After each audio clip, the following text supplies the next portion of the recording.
The most dangerous lie we tell ourselves in the dark is, it must be the wind.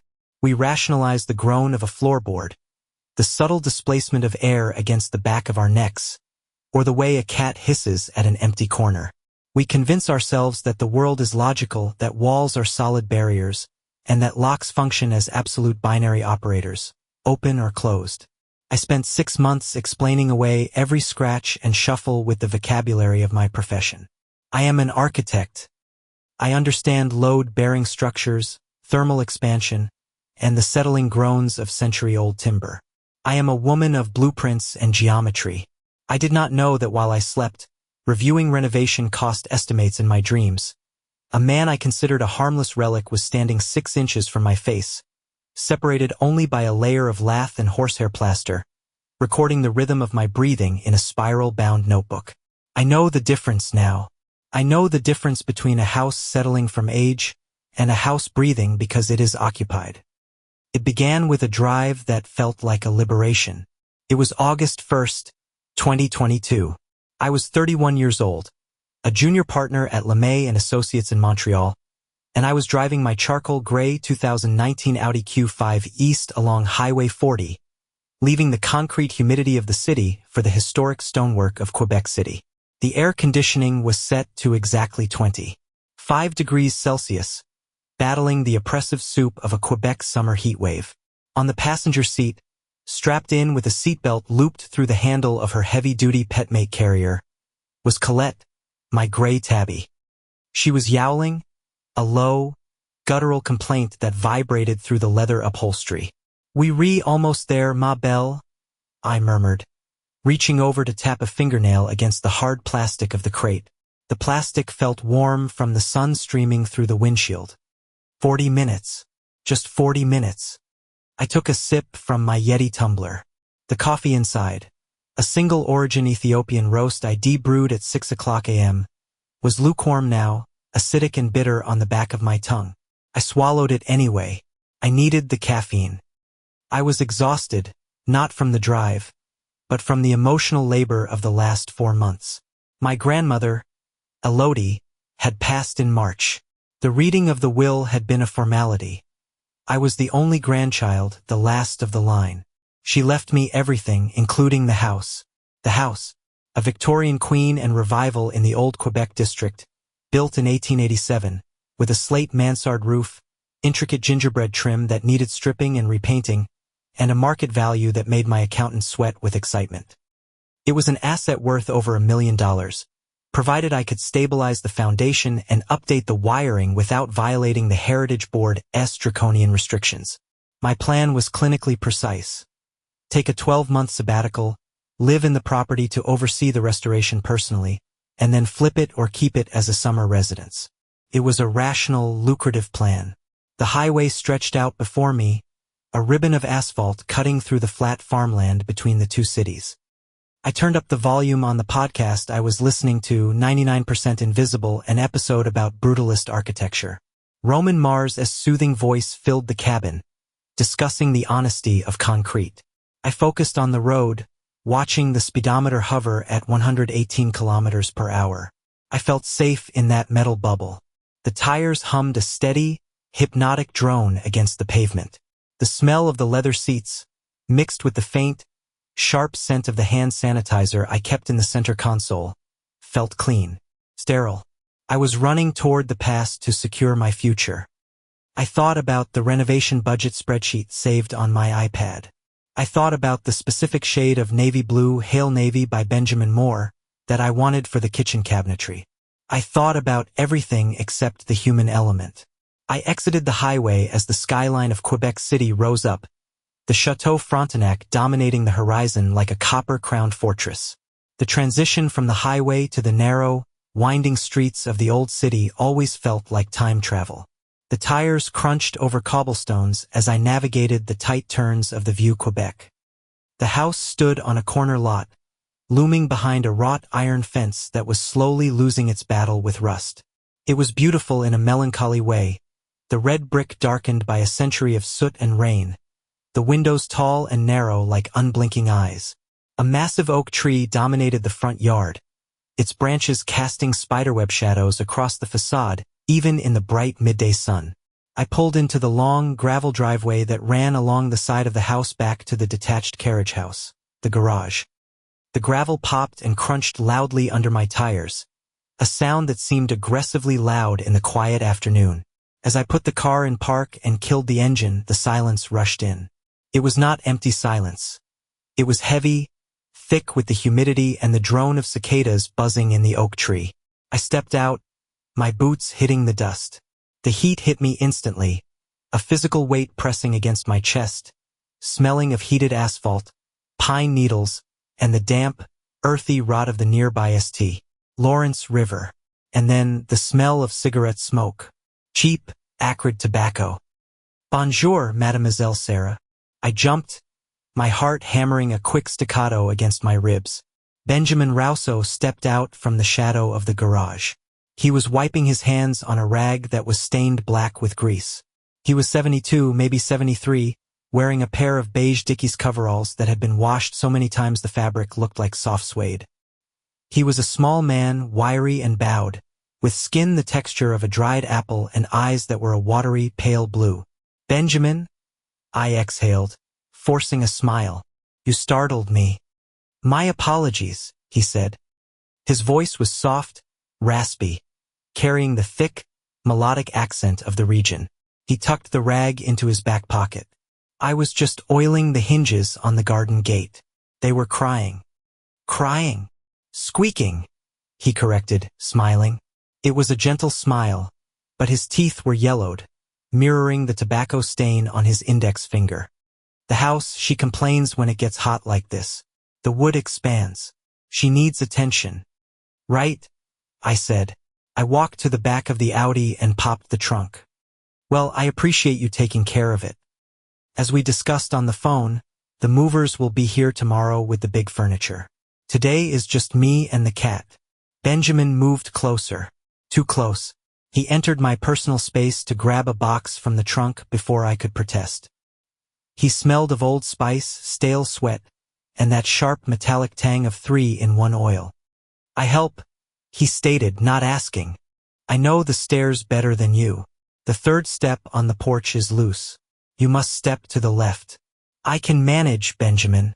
Really? Nonsense. You are the owner now. He emphasized the word owner with a strange inflection, almost like a question, or perhaps a joke I did not get. He hoisted a heavy box of books as if it weighed nothing. But I am the caretaker. It is what I do. Your grandmother, she always let me carry the heavy things. She knew I have strong back.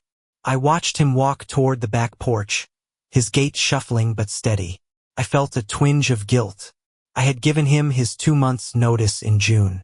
He was losing his home, the apartment above the garage where he lived for 15 years, because I needed the privacy. I had let him stay in the garage unit for now, a mercy extension until the snow started, but he knew his time was running out. I grabbed Colette's carrier and my overnight bag. The handle of the carrier dug into my palm. I followed him. Benjamin, I called out. He stopped at the door, hand on the brass knob. He did not turn around. Please do not forget. I'll need the master keys.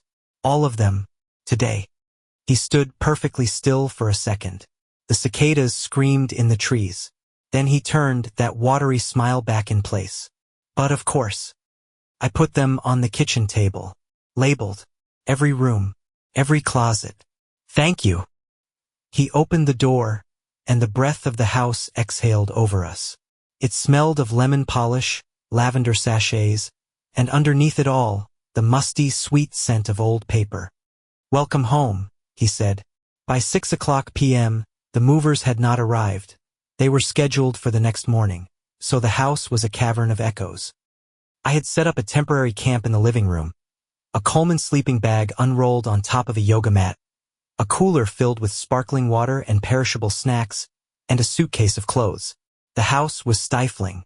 I had opened the sash windows in the living room and kitchen, propping them up with small blocks of wood I found on the sills, but the air remained stagnant. The atmosphere inside felt suspended, as if the house were holding its breath, waiting for me to make a mistake. I decided to cook. It was a ritual of claiming space. If I cooked a meal here, the smell of my food would replace the smell of my grandmother's lavender and Benjamin's lemon polish. It would make it mine. I had brought a grocery bag from Montreal. I took out a box of Prosecco spaghetti, a jar of high-end marinara, a bulb of garlic, and a bottle of red wine, a 2018 Chianti. The kitchen was massive, featuring a cast iron gas range that looked like it belonged in a locomotive. I filled a pot with water. The pipes shuddered and groaned, spitting brown water for 3 seconds before running clear. Plumbing check needed, I mentally noted. While the water boiled, I chopped the garlic.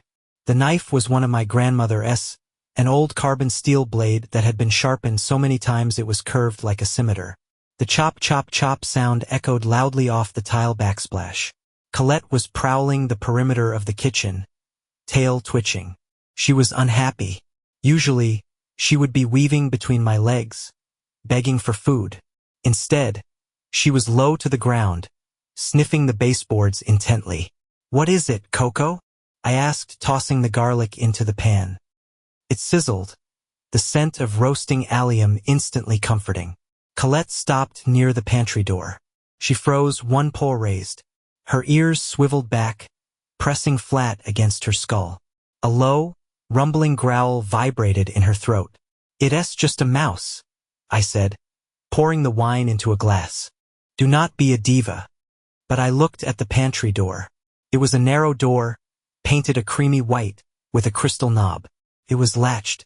I walked over, wine glass in hand, the condensation cold against my fingers. I turned the knob. It was locked. Strange. Why would a pantry be locked? I remembered Benjamin's words. Keys on the table. I walked to the heavy oak table in the center of the room. A large ring of keys sat there, tagged with yellowed masking tape. The handwriting was jagged, frantic script. Front, back, cellar, library, master, pantry. I found the small skeleton key labeled pantry and returned to the door. The key slid into the lock with a gritty grinding sound, like metal chewing on sand. I turned it. Click. I pulled the door open. The smell hit me first. Not food, not spices. It smelled of draft. Cold, damp air, like the breath of a cave. The pantry was deep, lined with shelves covered in gingham contact paper. Cans of soup from 2019 sat dusty on the shelves. But the back of the pantry, the wood paneling there looked odd. The seams did not quite line up. I reached out and touched the back panel. It was cold, colder than the rest of the room. I knocked on it. Thud. Solid. Old houses. I whispered to the cat. No insulation. I closed the door and locked it again. The rational part of my brain, the architect, immediately drafted an explanation. Thermal bridging. The pantry likely backs up against an exterior stone wall or a chimney chase that is not insulated. The cold air is conducting through the masonry. I returned to the stove. The pasta was done. I ate alone at the massive table, scrolling through Instagram on my iPhone 13, desperate for the blue light distraction of the modern world. The silence of the house was aggressive. It was not just quiet.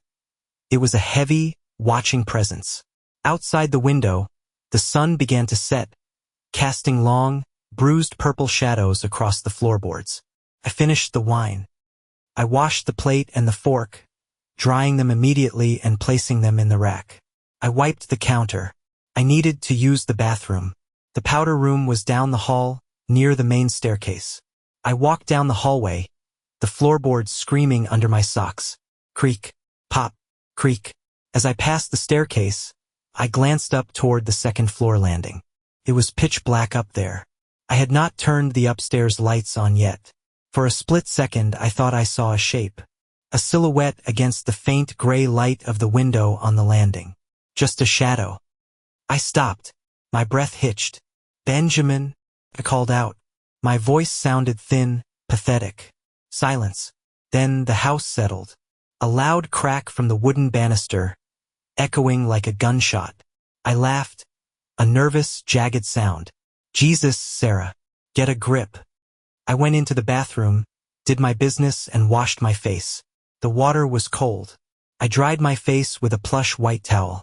When I lowered the towel and looked in the mirror, I saw the reflection of the shower curtain behind me. It was closed. Rationality check. Did I close it? No. I have not used this shower. Rationality check 2. The cleaning lady. Benjamin mentioned he had someone come in to dust before I arrived. They probably closed it. I reached out and yanked the curtain back. Empty. Just a porcelain tub with a rust stain near the drain. I exhaled, feeling foolish. I walked back to the living room, locked the front door, checked the deadbolt twice, and crawled into my sleeping bag. I checked my phone.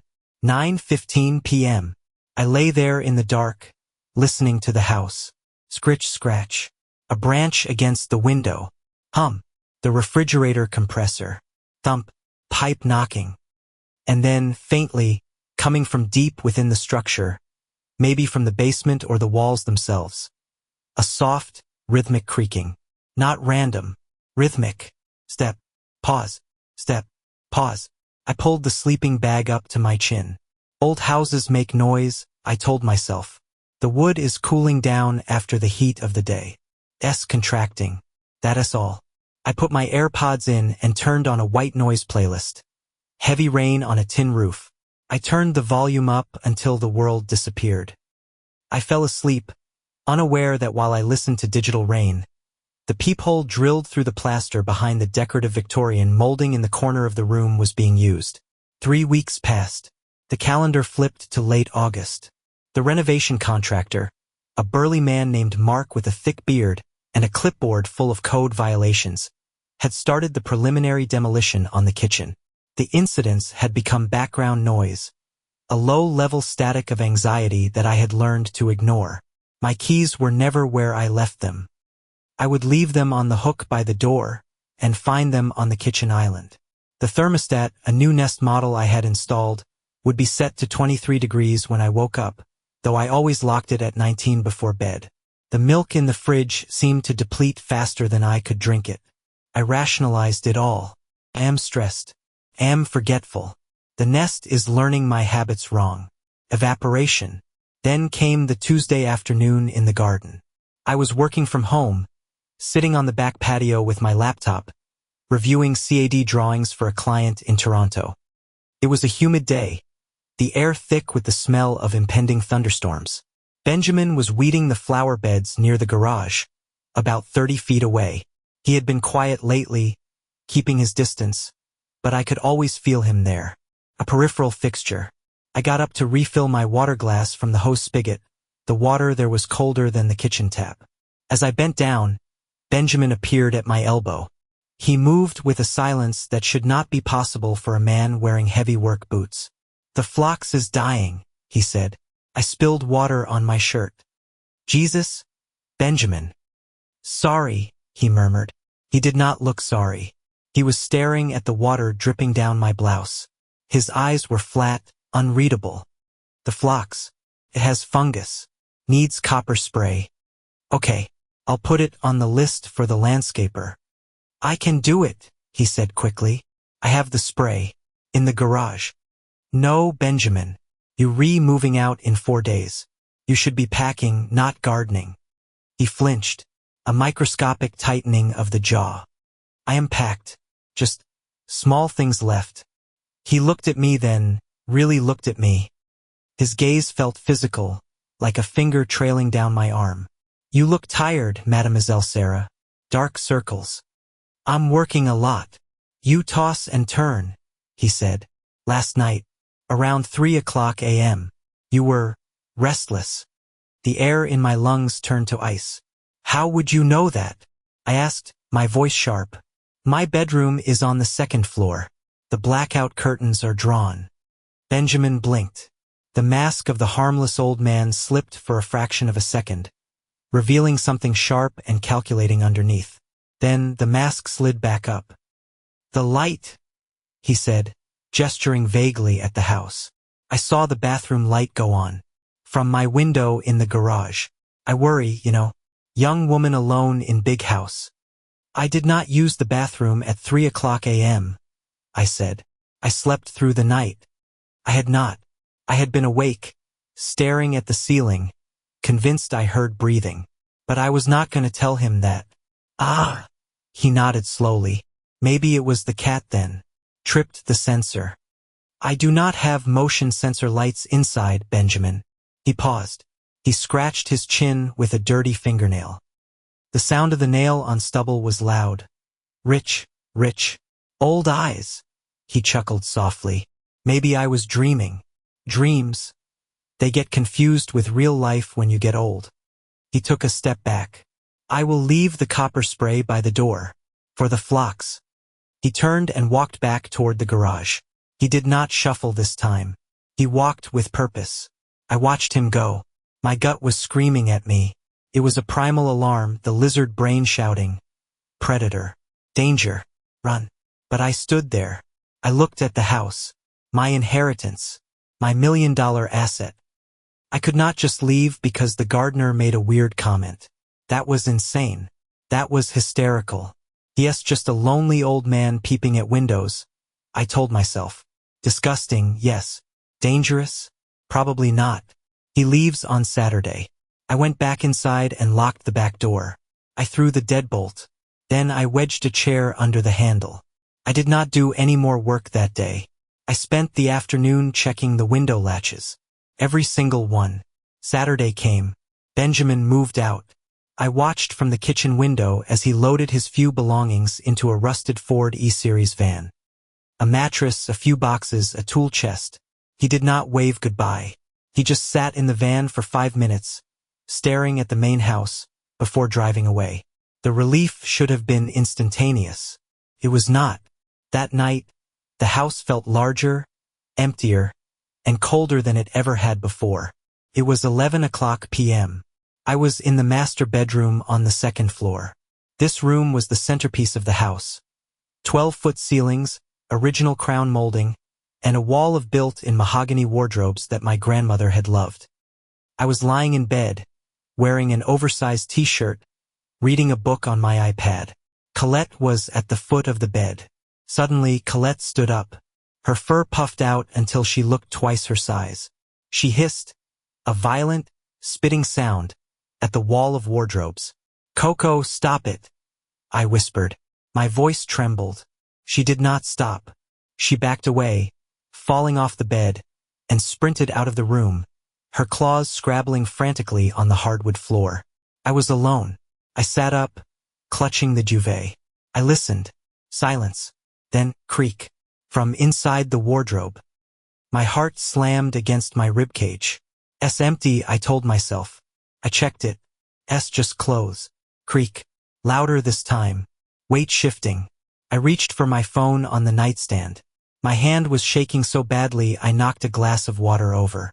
It shattered. The sound was explosive. I froze. From the wall behind the wardrobe, not inside it, but behind it, came a sound.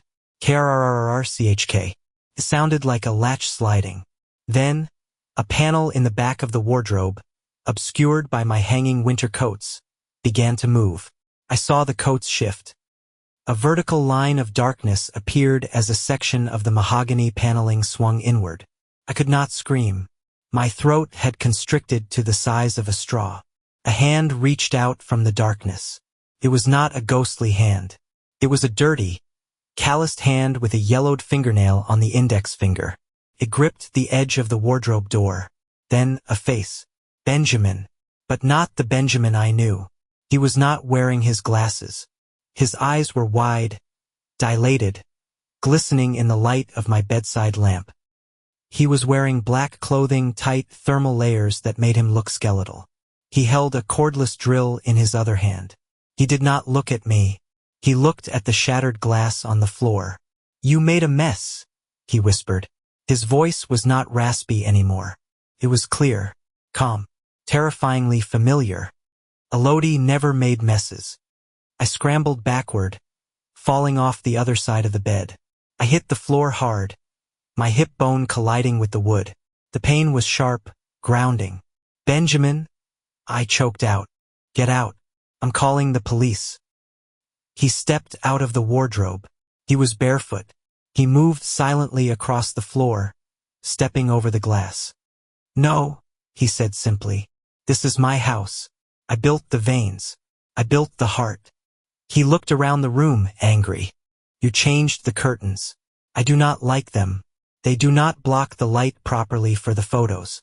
"The photos." I crawled backward, crab walking toward the bedroom door. "What do you want?" "I want you to be quiet," he said. He raised the drill. "You are too loud. You walk too hard. You talk on the phone too much. I see not sleep with all the noise." He was not attacking me. He was scolding me, like a disappointed father, which was infinitely worse. I got to my feet and lunged for the door. He did not run. He just watched me. I ripped the door open and sprinted into the hallway. The darkness of the house swallowed me. I did not turn on the lights. I knew the layout now. I ran for the stairs. Thump, thump, thump. Behind me, heavy, running footsteps. He was fast. "Sarah." He screamed. It was not a whisper anymore. It was a roar. "Do not leave. You cannot leave." I hit the landing and nearly tripped on the runner rug. I grabbed the banister, swinging myself around the corner. I vaulted down the stairs, skipping 2 at a time. I heard him at the top of the stairs. "I will fix it," he yelled. "I will fix the noise." I reached the foyer, the front door, the deadbolt. My hands were slippery with sweat. I fumbled with the latch. "Come on, come on." I heard him on the stairs. Thump, thump, thump, thump. The deadbolt slid back. I yanked the door open. The humid night air hit me like a wall of water. I did not stop. I ran barefoot down the porch steps onto the gravel driveway. The stones cut into my feet, but I did not feel it. I ran to my car. "Keys. Where are the keys?" I patted my pockets. I was wearing a t-shirt and panties. No pockets. The keys were on the nightstand, next to the broken water glass. I turned back to the house. Benjamin was standing in the open doorway. The hall light backlit him, turning him into a silhouette. He was holding the drill at his side. He was not chasing me anymore. He just stood there, watching. "You forgot your cat," he yelled. His voice carried across the lawn, cheerful and sick. "Do not worry. I will feed her." I did not go back for the keys. I did not go back for Colette. I ran. I ran down the driveway, out the wrought iron gates, and onto the cobblestone street. I ran until I found a group of tourists leaving a bar 3 blocks away. I collapsed on the sidewalk, gasping for air, screaming for them to call 911. The police arrived in 6 minutes. They found Benjamin sitting at the kitchen table, eating a bowl of cereal. He did not resist. He told the officers he was just having a late-night snack in his own home. When Mark, the contractor, arrived the next morning to meet the detectives, they started opening the walls. Took them 3 days to map it all. The veins, as Benjamin called them. He had removed the insulation between the stud bays in the hallway, creating a squeeze passage barely 18 inches wide. He had cut access hatches behind the wainscoting in the dining room.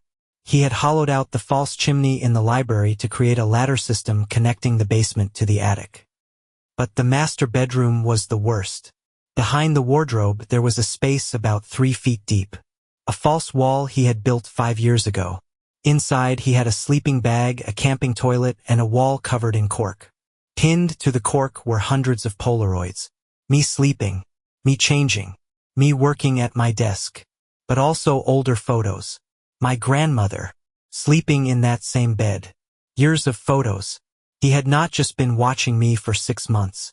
He had been living in the walls for a decade, watching my grandmother wither and die, waiting for the house to become his. The journal they found was filled with architectural diagrams. He had drawn plans to brick up the windows, to seal the doors, to make the house a tomb where only he could navigate. The trial was a farce. A delusional disorder diagnosis. A sympathetic judge who saw a frail old carpenter. Probation. I sold the house in 2024. I took a $200,000 loss because I had to legally disclose the unauthorized structural modifications and history of intrusion. I live in Montreal now. Condo. Concrete floors. Exposed ductwork. I can see everything. There are no hollow spaces. But sometimes, when the building settles at night, or when the ventilation system hums a certain way, I wake up paralyzed. I lie there, staring at the concrete ceiling, and I hold my breath. And I swear, in the silence between the beats of my own heart, I can hear someone scratching on the other side of the concrete, waiting for me to fall asleep.